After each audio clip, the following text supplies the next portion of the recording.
Welcome to episode 41 of the Red Devil Talk podcast, a podcast where I speak to athletes, coaches, and performers to find out their secrets in achieving high performance.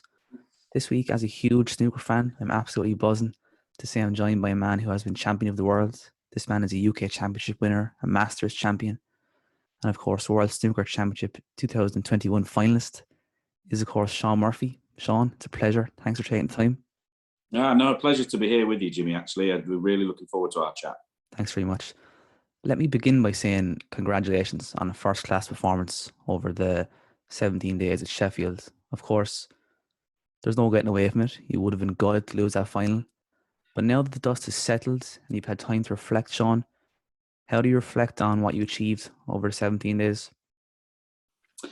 Yeah, I think certainly in the wider context of the season that I'd had, it'd been a terrible season for me. I'd struggled with the whole COVID lockdown scenario, the travel restrictions between Ireland and mainland Britain, and it was really hard going. To be honest, I spent a lot of time in isolation, in hotel rooms and stuff, as did all the other players, but they got to go home between events, whereas coming back to Ireland was quite complicated. So I didn't spend a lot of time away from my family. I have a young family here in Dublin.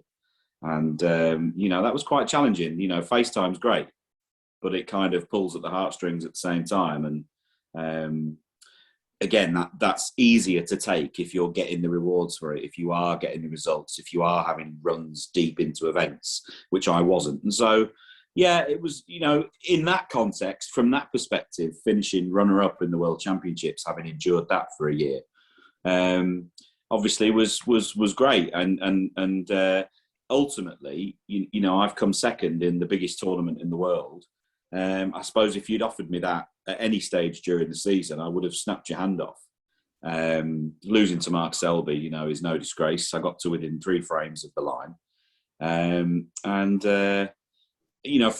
From a lot of different perspectives, it was a successful, 3 weeks. I'd be lying if I said that there isn't still, a small tinge of disappointment. Of course there is. As a child growing up in snooker, growing up and becoming a young junior player, amateur player, professional, all the rest of it. That match, the final of the World Championships, that's the match you grow up dreaming of winning.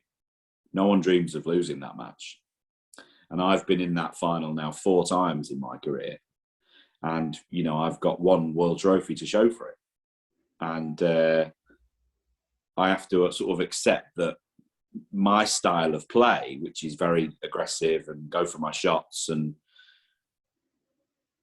that's probably the reason I've only got 1 world title. But at the same time, it's the only reason that I've got 1 world title. So it's my style of snooker is kind of live by the sword, die by the sword.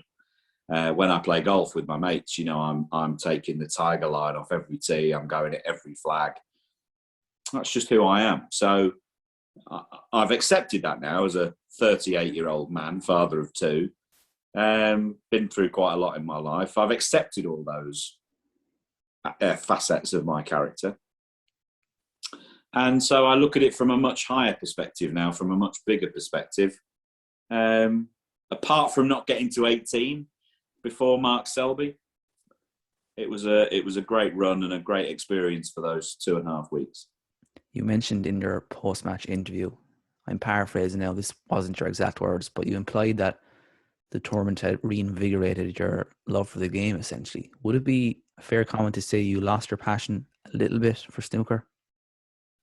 Yeah, I mean, what I've lost my passion for life. It was a bit more serious than that. I thanked the crowd there after the thing, because I think what I said was something along the lines of, everyone who's come through those turnstiles and bought a ticket, they brought me back.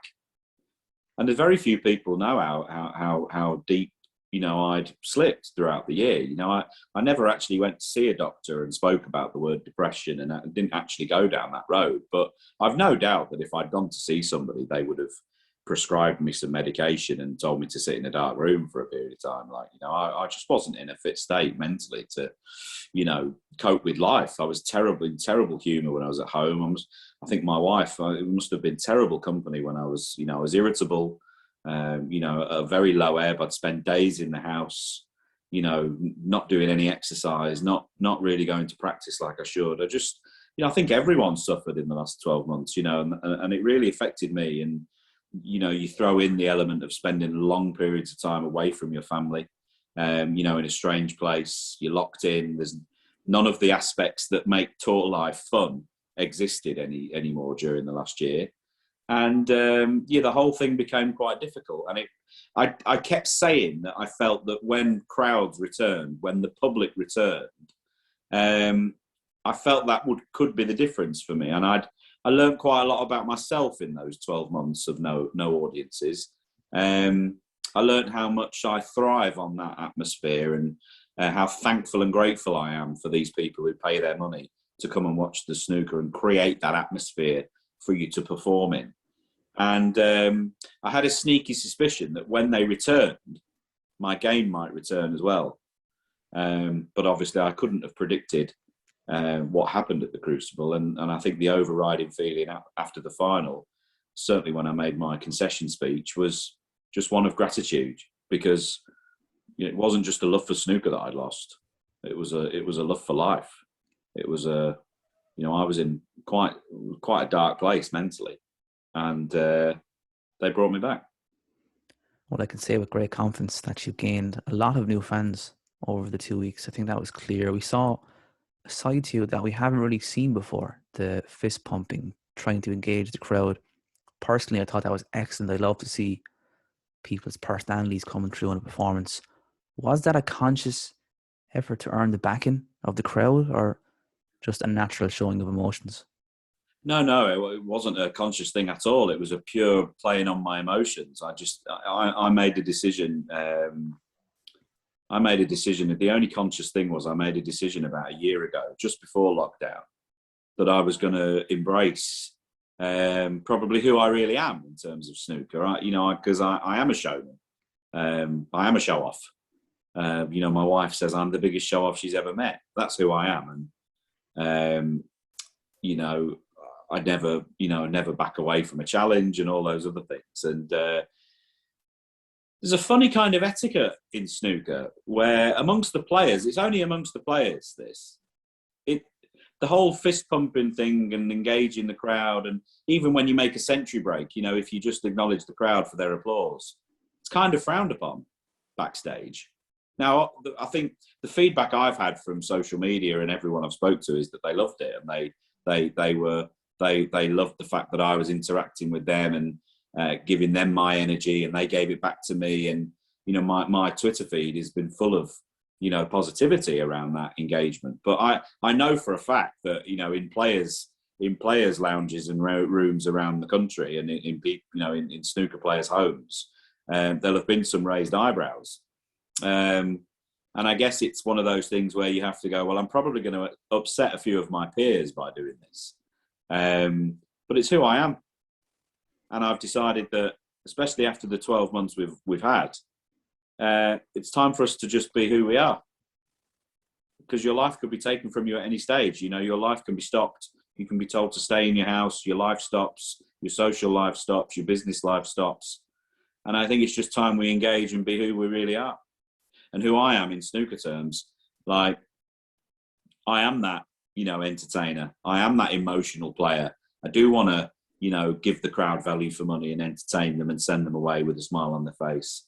I've been wanting to fist pump and get involved with the crowd from being a 17, 18-year-old rookie pro. But in snooker, I don't know why. I don't know where it comes from. But in snooker, it's never been the done thing. And it's only that we've been through the year we've been through that I've just decided to, let go of those shackles and just let it out. And the feedback has been, overwhelming, to be honest. But no, I mean, aside from making a decision that I would let it out, There was nothing conscious about it. I just decided, I can't remember even when I did the first one, whatever it was that started it. But I remember like potting a big black against Kyron in the semi-finals. And before I've watched it back, and before I know what I'm doing, I'm giving the fist to the crowd. Like, you don't see that in snooker. But maybe you'll see a bit more of it from now going forward. I hope we do. I think it's brilliant. I think it really makes you identifiable with the crowd as someone who they can identify with. I think it's brilliant. Yeah, I mean, I've heard for many, many years, sure, there's no characters left in snooker these days. And I'm not really sure what that means. I sometimes think maybe people mean, what they really mean is that there's no players headbutting officials or, weeing in plant pots or whatever it might be, like some players used to in years gone by. I can assure you there are plenty of characters on the snooker tour. There's a lot of great guys on the tour, and we have a lot of great fun and banter, and there's plenty of characters. But it does seem that when they put their suit on and they put their bow tie on, everyone becomes a bit glum-faced, and they can play a great shot and you wouldn't know, and they can make a century break and the crowd erupt and nothing. And I've always been quite critical of a match finishes. These people have paid to come and watch you. The match finishes, you shake hands with each other and the referee, and they run off the stage. They're gone within seconds. It's always baffled me. I've never understood it. And maybe there might be a slight change happening as the younger generation coming through. You could see some of the younger guys coming through, being a little bit more engaging with the crowd. And I think one of the things that snooker players have to remember is that we are, first and foremost, in the entertainment industry. If we don't entertain and put on a show, people stop paying to come and watch us. Then the sport dies. Do you think... Sorry, go on. No, please. Do you think that regulating of your emotions, if I can call it that, actually enhances your own performance? And also, do you think it unnerves your opponent? Well, I'm not sure. I'm not sure about the unnerving of the opponent. I can imagine some opponents who would be, they would be buoyed by that. They would be enthused by it themselves. They'd see it as a chat, and they're right. I can do this. He can do it. I can do it. And it was never my intention to put anyone off or to throw anyone off course. I tried to be courteous with my opponents in terms of celebrating my own shots. I don't think there's anything wrong with celebrating your own successes, your good shots, your good frames. If you've stolen a frame or made a good break or made a good pot, they're your successes. That's okay to celebrate, in my opinion. But yeah, I think there's an element of catharsis in letting it out. Everyone talks about Tiger Woods maybe being the greatest sportsman of all time, or certainly one of the best. Well, he was very prone to an explosion of emotion, be it a fist pump or a big shout or a snap club or a bang of the tee box or whatever it might be, just to get it out. And there's quite a deep element of psychology in that. There's, catharsis is great for you, and you can get that pent up emotion and let it out. I'm a believer in that. I think that's good. But I think more than that, I'd love to see more snooker players now take on that mantle of engaging with the crowd. These people who've paid their hard-earned money to come and watch you play, they've come to be entertained, particularly after what we've all just endured for the last year or so. We've all been locked in our houses. We now owe it to the public to entertain them, to put on a show for them. Because we've been very fortunate in snooker. Our world has continued. Now, it's obviously carried on in a very different way, but it has carried on. The players have all had the same earning opportunities, bar the tournaments in the Far East. But the tour has survived and the tour has carried on. There are lots of people I know who've lost their jobs, who've lost their careers. They've lost all their earning income. They've their big savings accounts they'd saved up for years and years for that rainy day. Well, it's been raining for a year, and they've blown their savings now. There are lots of friends I know who are in serious trouble after the year we've had. Our tour has continued. I think the least we can do now going forward is remember that we are an entertainment industry and try and put on a good show. I want to ask you about your children. I know you have young kids. Do they understand when they see daddy on the TV, or what kind of things do they say to you? Yeah, I don't think so just yet. I think Harry, who's the eldest at 4, I think he kind of, because he and my wife Elaine had a FaceTime interview with Hazel on the BBC during the World Final, and that was sort of Harry made his TV debut. And I think he half understood that he could see himself on the TV, and he was making faces, and then he was engaging with Hazel and answering some questions, and very sweetly ended the interview by call back when Molly's awake. You know, his little sister was asleep, so it was quite sweet. To be honest with you, I think there was a run of matches through the World Champs, or a run of sessions where I was playing at 7 o'clock, which is around their bedtime, and they were keen to watch me do the intros. They were keen to watch Rob Walker introduce us into. They wanted to see where I was, but as soon as the game started, they wanted Paw Patrol on. You know, so I know firmly where their loyalties lie. But I suppose when you're 4, that's okay. Priorities. Absolutely. I mean, there's some matches I've watched where I'd much rather watch Paw Patrol as well. So I can give him that. In terms of fatherhood in general, how would you say it's changed your perspective on life? Of course, in your 20s, you know, snooker winning is the be all and end all.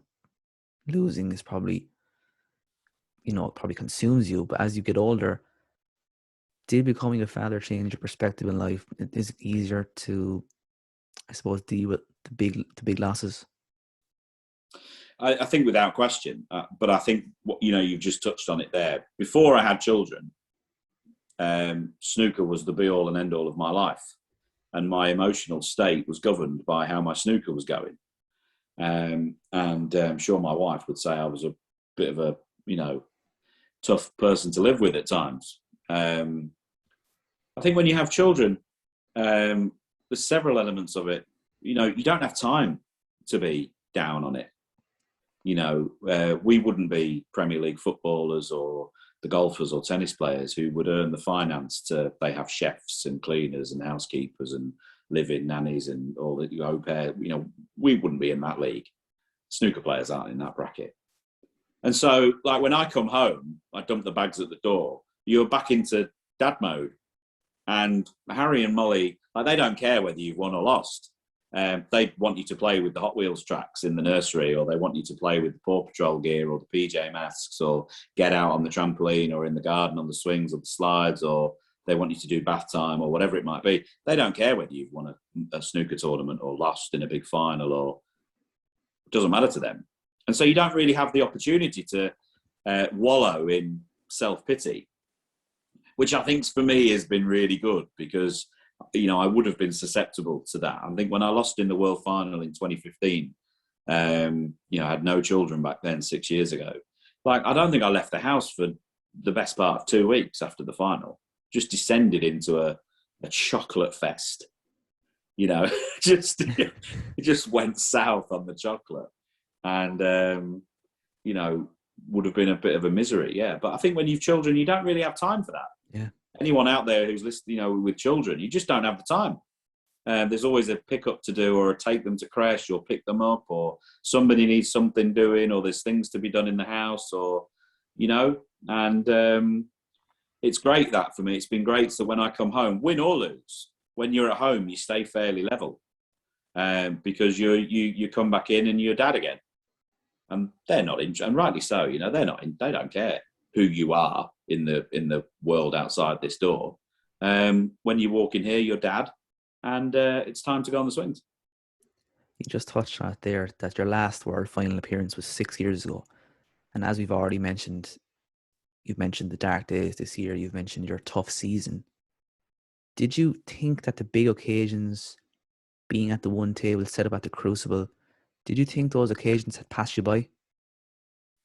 Oh yeah, no. I mean, I can be honest about it now, because I'm not trying to kid myself. There have been interviews I've given in the last few years where I've sat there and said, oh, no, of course, I think I can win more of these big tournaments. And I have won big tournaments, but not the majors, the 3 majors. And kind of not really performed in any of them over the years, really. I think I might have played in the UK final 4 or 5 years ago, I can't remember. And apart from that, I've done nothing in the big tournaments for a long, long time. And whilst, last few years I've picked up some ranking events, win the Welsh Open, China Championships, put some good performances in, made a 147, the little peaks and troughs of performance have been there. But in terms of actually competing for the big, big titles, the majors, the tournaments where legacies are built, thought those days were numbered for me. And although, of course, I lost in the final, that has proven to me that those days of at least being able to compete for those titles, they're not gone. No. And who knows, maybe my best years aren't behind me like I thought I was. And as I enter the final, certainly the final half, maybe the final third of my proper competitive career, where I can be properly competitive, as I enter that chapter, maybe the best years are ahead, where I can be most effective. I'm not the raw, clueless 22-year-old who came on tour and won the world title in 2005. I'm not him anymore. And I'm not a grand master of, a tactical master like Mark Selby or John Higgins. I'm not him either. But I have got a bit more tablecraft than I used to. I'm a better player than I was when I won the Masters in 2015. I'm a better player than I was when I lost in the World Final in 2015. I'm certainly a better player than I was when I won the World Championship back in 2005. So who knows? Maybe the best years are still to come. In these moments of self-doubt, if I can call them that, when you're fearing that these big occasions have passed you by, I would imagine there are moments of deep self-evaluation of your game. Have there ever been times when you thought, I might have to change my philosophy? Because we've mentioned you're an aggressive player. You want to play the game that way. You like to get on with the frames. You don't want to get bogged down into too much safety or long frames. But has there ever been times where you thought you might have to compromise your philosophy? Oh, without question. And, different people I've worked with, different cornermen I've had, coaches, advisors. I've had very deep, just friends, even friends who don't play snooker. They don't know anything about snooker. But they would be into sport and stuff like that. I've had long, drawn-out conversations with people to get a sense of what they think. I've had players on tour who I'm very good friends with who texted me after a defeat and said, would you not consider just reeling it in a little bit? Would you not just consider? And it's just not who I am. Now, I would make the point that, as I say, I'm certainly much more considered than I used to be. Years ago, if I saw a pot, I'd go for it. Whereas now I at least stand there and evaluate it a little bit. I at least now stand there and go, yeah, can I get this? Or, am I more than likely to get this or not? But the truth is that when I look at the facts, when I actually look at the evidence, pretty much every tournament I've won or every big success I've had in the game has been when I've been going for my shots and when I've been on the front foot, leading from the front, playing my style of snooker that I enjoy, playing with a smile on my face and genuinely enjoying the game. And that can be any event. That could be the Paul Hunter Classic, could be the Brazilian Masters, the China Championship, the World Championships, UK Championship, whichever tournament you'd like to look at. I've always had my success when I've played my way. I think if you try and play any other way, you're not being yourself. Some of the other players, take Mark Selby, for instance, who I've known for 30 years. How he is on the table is how he is off the table. He's quite considered and he's quite cautious and doesn't like to take too many chances. He's not reckless. He's not in the casino every night. He's not a big drinker. He's very, very cautious, very considered. Mitigates risk in all aspects of that. That's how he is. And how, when you watch me play snooker, probably through closed fingers across your eyes, I can't watch this anymore. Don't do it. Don't go for that shot. That's how I am in life. That's who I am. And I think when you try to be something you're not, it becomes too complicated. As equal as I'm not a Ronnie O'Sullivan, and if I tried to be Ronnie O'Sullivan, it would be just as difficult. You have to find who you are. Yeah. Whether you're a golfer, a tennis player, snooker player, businessman, football, whatever it might be, you have to do you. You have to find what makes you special, what you have that others don't, and focus in on that.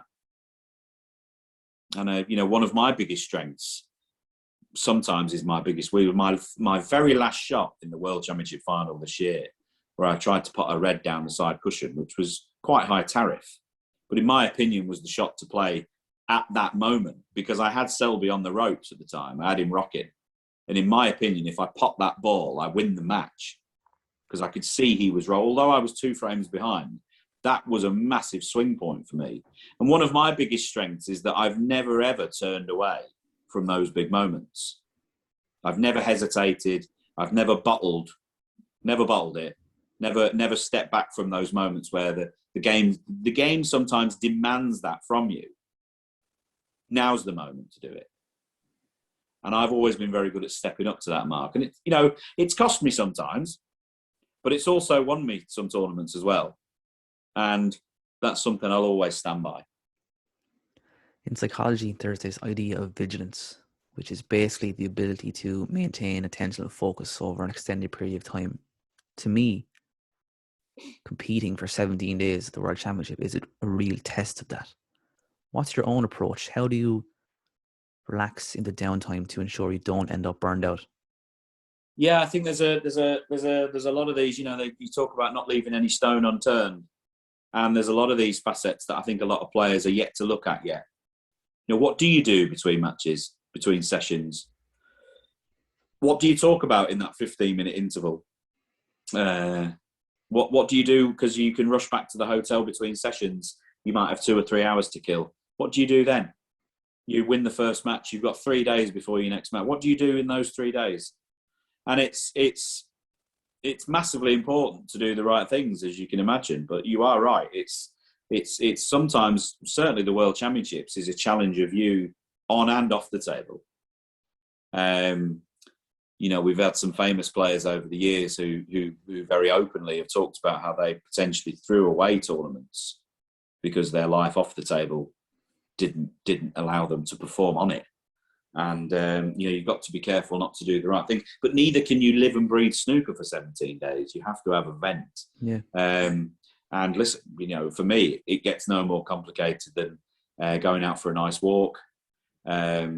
I like to take my car with me whenever I can, so I use the ferry a lot from Ireland, just so that when I'm at an event, I've got my wheels, and if I've got a day off or something to do, I can get in the car and go off and do something. Of course, living in England, growing up in England, I should say, I know the country like the back of my hand.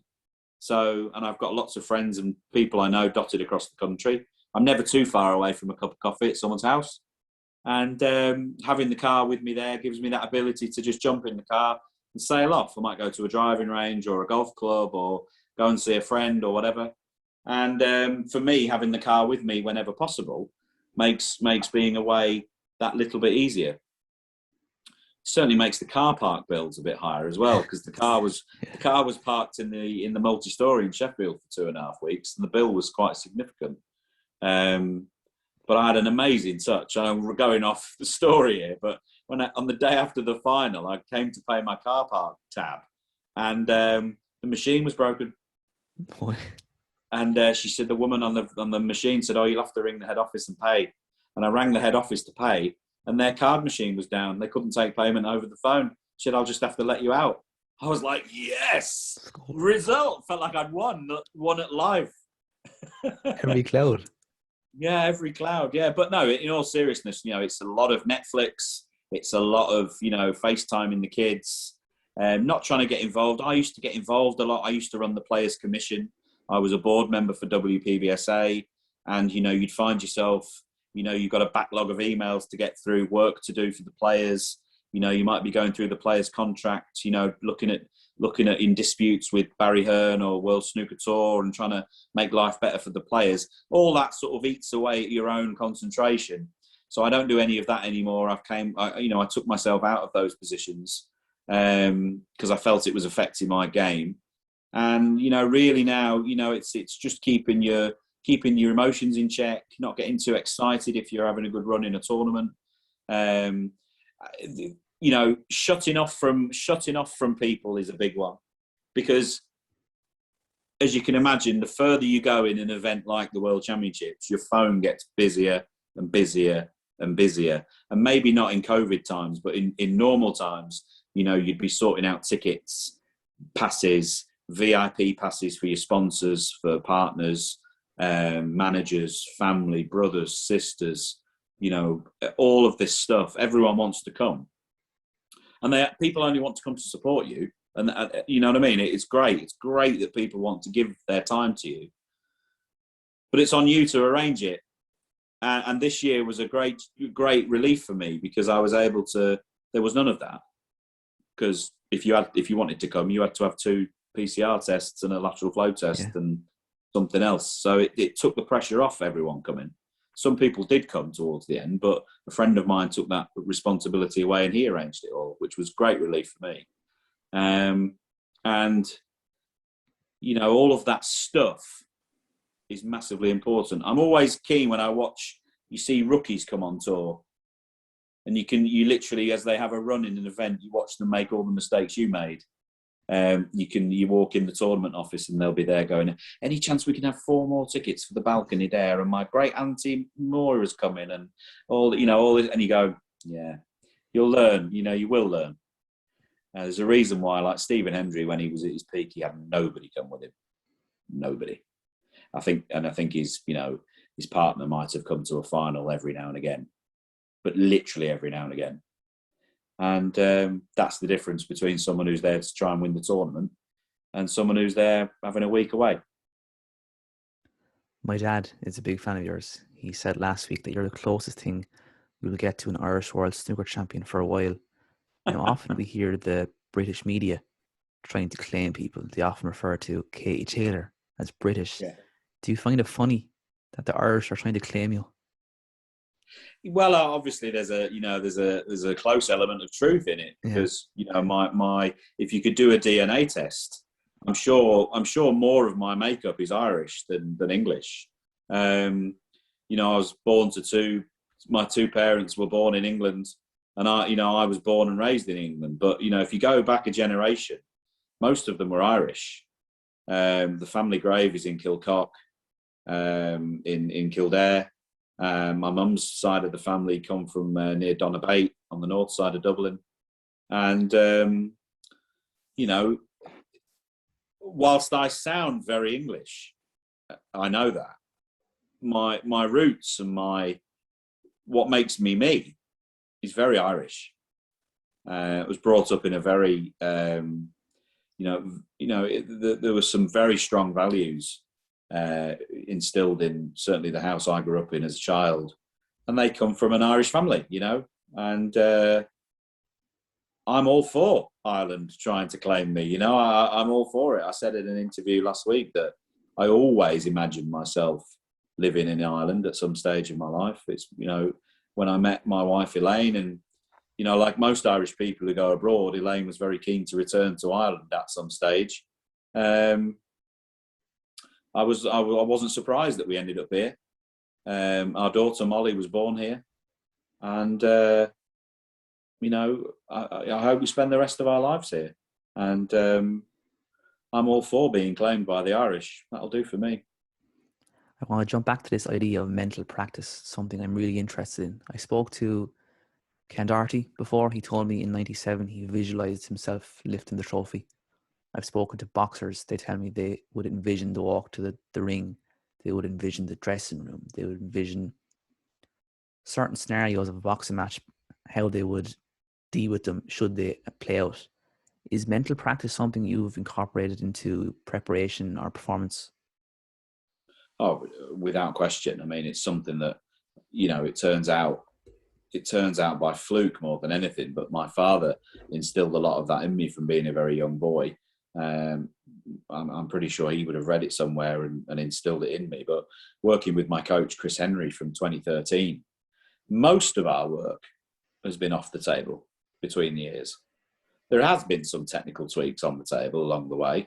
And I'm very lucky that Chris is able to bridge the gap between snooker and psychology, having been a sort of semi-pro snooker player himself, played to a very high level, and then gone off into the world of psychology. He's able to bridge the gap between both worlds.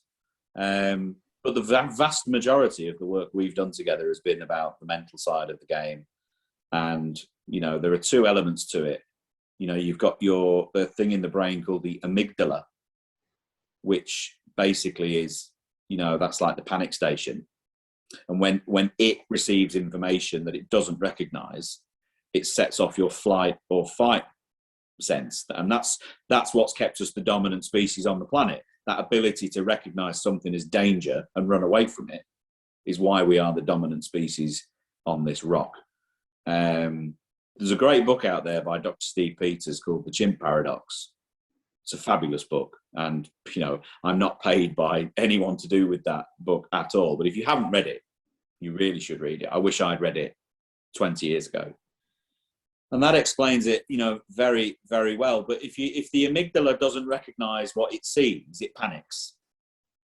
And so if you can feed your subconscious, where all your habits, where your beliefs, where when you sit down and cross your legs, the way you cross your legs is a program. It's a habit subroutine locked in the subconscious. If you can program that with good information, when you then end up in a stressful situation, you can react to it in a much better way. Because your reactions to things, when someone cuts you up in traffic and you give them the finger or you swear at them, that's a habit. You're reacting like that by habit. And you don't realize that because it's been programmed into you and programmed into you and programmed into for year upon year, that's how you react in that scenario. And so when I'm practicing, I spend a lot of my practice pretending in my mind, using that almost like a child's imagination to create scenarios saying, right, I've got to clear these colours now to win the World Championship. This is it. Stand up now. You're 26 behind, 27 on, clear them. And by the time you get to the blue or the pink, your subconscious, and here's the other thing about the subconscious doesn't know the difference between something you've imagined or reality. All it knows is what you tell it. And by the time you get to the blue or the pink, having to clear up to win the imaginary World Championship, you start to get a bit nervous. And it's amazing. It's remarkable what happens because your brain makes it real. The mind is remarkable. And every time you do that successfully, it's like laying another cable of memory of a habit. And effectively, when you get in that situation for real, you're a bit more used to it. Now, it's still a scary moment. It's still difficult and it's still a challenge. But you've rehearsed it. This is why actors and actresses rehearse things. This is why they have, when AC/DC rock in to do a concert somewhere, this is why they have a sound check, because they're rehearsing it. So when they go on stage that night, they've done it before. That's why all of this happens. So, a long-winded answer to your question, but the vast majority of work that I do nowadays is about how I think, what that little voice in your head, what's he saying? And why is he saying it? And it comes down to the very basic thing of whether you say you can or you can't, you'll be right. I just have 3 more questions and I'll fire through some of the listeners' questions. I'm conscious of time now. I'm interested in this idea of sporting expertise, the factors that underlie high performance. I suppose it goes back to this nature-nurture debate. Do you think experts are born or made? Yeah, it's a very difficult question, isn't it? I'm not a religious person. I did used to be quite heavily religious, but I'm not anymore. But I still find myself saying things like, I think you are born with certain things. I'm not sure what God-given talent means. Given that I don't believe in God anymore. I'm not sure what the phrase God-given talent means. Don't know what that means anymore. But I think there is an aspect of somebody, if you take two identical people and gave them 10,000 hours at something, and one of them has a slight tendency towards that thing, whatever it is, that person will do better. I think the nature-nurture debate is a very, very deep and difficult one to have.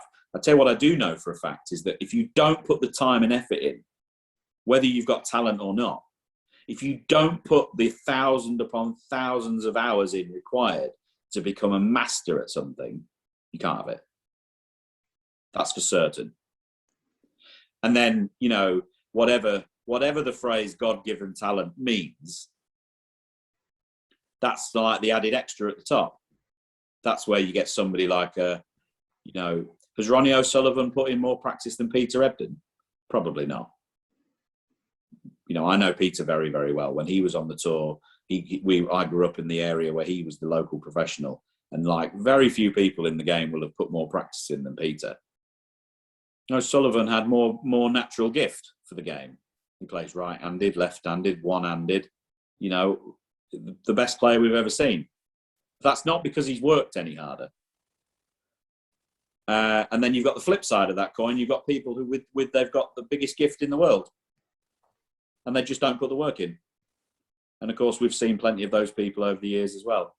And somewhere in the middle, you've got somebody who is gifted, but's also willing to put the graft in. And then you're onto something special. The big question on this podcast, and I love the diverse answers I get off the different sport and personalities. I think it's brilliant. In your mind, what are some of the most crucial factors that are absolutely necessary to achieve high performance? I think you've got to have an incredible, almost an obsessive personality with something. You've got to be willing to, certainly as a young man, when I took up playing snooker, I had to be willing to, every time a friend came and knocked on the door, or an invite to a party came through, or the girls came on the scene, or drink came on the scene, or my obsession with snooker was tested at each stage of my life as a young man. I was bullied at school because of it. I was beaten up in the street because of it as a young kid. There was girls came along, got the car, got the golf, got the drink. Every little one of those was a little test to see whether you wanted it more than anything else. And I could have fallen at any of those hurdles, and I did stumble at a few of them.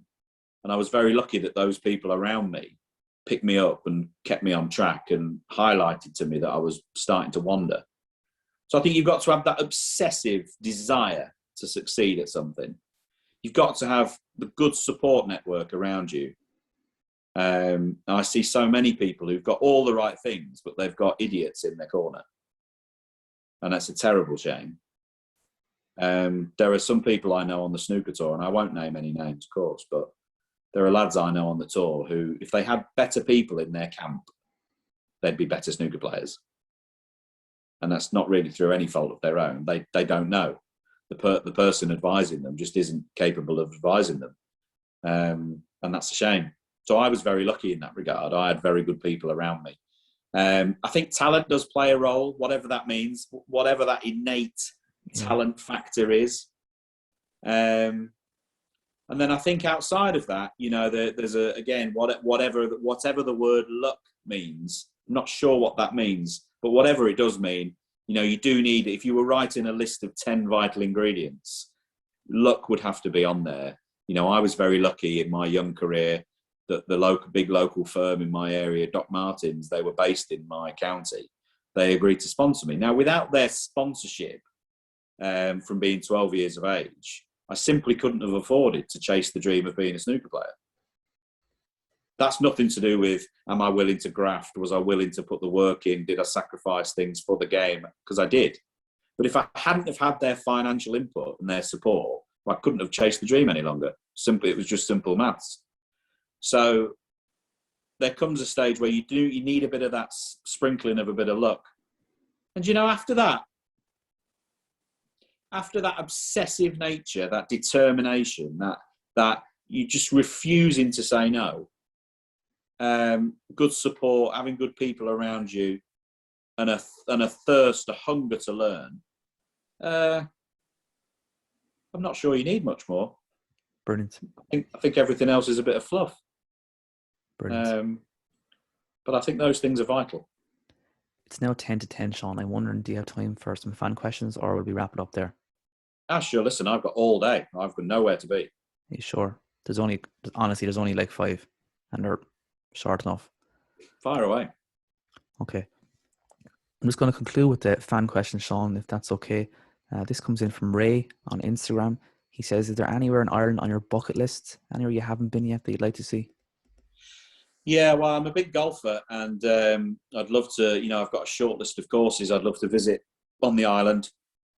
I'd love to go back to a time in my life where I perhaps didn't have any kids and any responsibilities, and I could just hire a big car and go around, do the West Coast tour and go away for 2 weeks. I'd love to do that, but I'm going to slowly tick these places off, I think, over my life.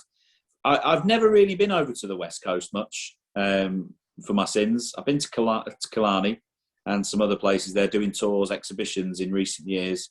But I'd love to do Galway, and I'd love to go down to the southwest.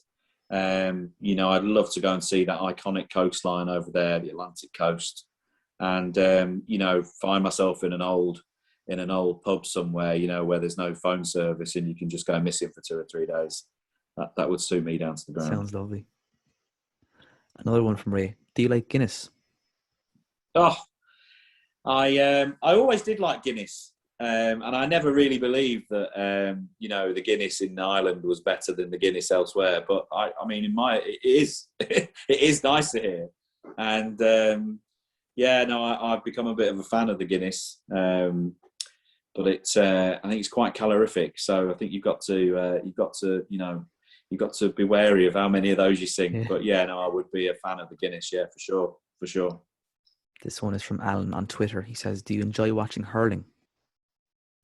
I have to say, I've watched a bit of hurling. It's too brutal for me. I didn't like playing cricket at school because that ball was too hard and it was just too much for me. So when you watch the hurling and they're giving it each other, I just think, oh, this is too hard for me. I'm used to a much more sedate sport. In snooker. It's indoor, and no one gets thrown anything at them or hit with anything. That's my type of sport. Hurling looks a bit rough for me. But I'd love to go to a game. I've never actually been to a game, but I would love to. You'd have to go to a tip game. Obviously, I'm biased, but tip is the home of hurling. Is it right? Okay. Well, listen, I'm open to the invite. I'm open to any invites. The Guinness afterwards is on me. That sounds good to me. This one comes in from my dad, who I know is looking forward to listening to this podcast. He's probably next door with his ear to the wall. But what do you think of Judd Trump's suggestion that they should scrap the waistcoat to modernize the game? Yeah, I think when the world number one speaks, I think we owe it to him to listen to him. He does come with some clout now. As the world number one, he carries some gravitas in the game. And he's not a child anymore, Judd. He's not a kid anymore. He's in his 30s, and as I say, he's achieved everything in the game. So his opinion isn't that of a young kid anymore. And I think in a lot of ways, he's because his recent sort of critiques of the game, I think a lot of them carried weight. My own issue with the dress code is that when you put YouTube on and you go back and watch some footage from the 80s or the 90s, the players were immaculately dressed. And it's one of the things that the game has traded on over its years. They were immaculately dressed. Yeah. And over the years, that has changed. And now a lot of the players on the tour, they don't do the top button up, the tie's over here, the bow tie, looks too big or too small. As I say, the massive big gaping hole at the top of their neckline. The shirt's hanging out the back of the waistcoat. The waistcoat's too long. The trousers are too short. The shoes aren't polished. They're not wearing dress pants. They're not wearing a dress shirt. All of those things. The standards have just slipped slightly. And a bad suit worn badly looks terrible. So I wouldn't be a fan of modernising the game's dress code for the sake of it, but I would support it if it made dressing the players better easier. If you only had to wear a polo shirt and trousers or a long sleeve shirt and trousers, that feels easier to get right than it. There's quite a few elements if you put a suit on, with a tie or a bow tie, dress shirt, cufflinks, the right pants, braces. When you start going into that world, if you get one of those elements wrong, you can look a bit of a dustbin. But when you put the YouTube, as I say, you go on YouTube, you look at the dress code from the 70s and the 80s, all the players looked immaculate. They're all wearing tailored suits from Savile Row, and they've got the dress shirts on. And Doug Mountjoy, who passed away last year, he was famous for his red frilly shirts. And listen, fashions come and go. But it feels as if the players from yesteryear made a bigger effort with how they dressed, and I think how they carried the game, and I think they understood that their appearance on screen mattered more. And I guess, I don't know whether just because of the world's changed, hasn't it? The world has changed. Sorry. This one comes in from Chris. He wants to know your opinion on Ole Gunnar Solskjaer. Obviously, I know you're a big United fan. Do you think Solskjaer is the man to get United to that next level whereby they can challenge Man City and win the league? I'm not sure now. For me, he's at that junction now, probably, where he's been in the job a bit. I was all for giving him an extra year or two, a season ago. I was thinking about this earlier on, funnily enough, because I sort of preempted this question. I was thinking, when I was putting the bin out this morning, I was actually thinking about this question. Because if I could have anyone in the job, it would probably be someone like a Roy Keane. Yeah. Who's a bit more in the Alex Ferguson mould. And I was thinking that whilst Alex Ferguson's methods would probably be seen as quite draconian now, they'd probably be seen as quite old-fashioned, they were extremely effective. And I lived in Manchester for a long, long time, spent a lot of time in and around Old Trafford.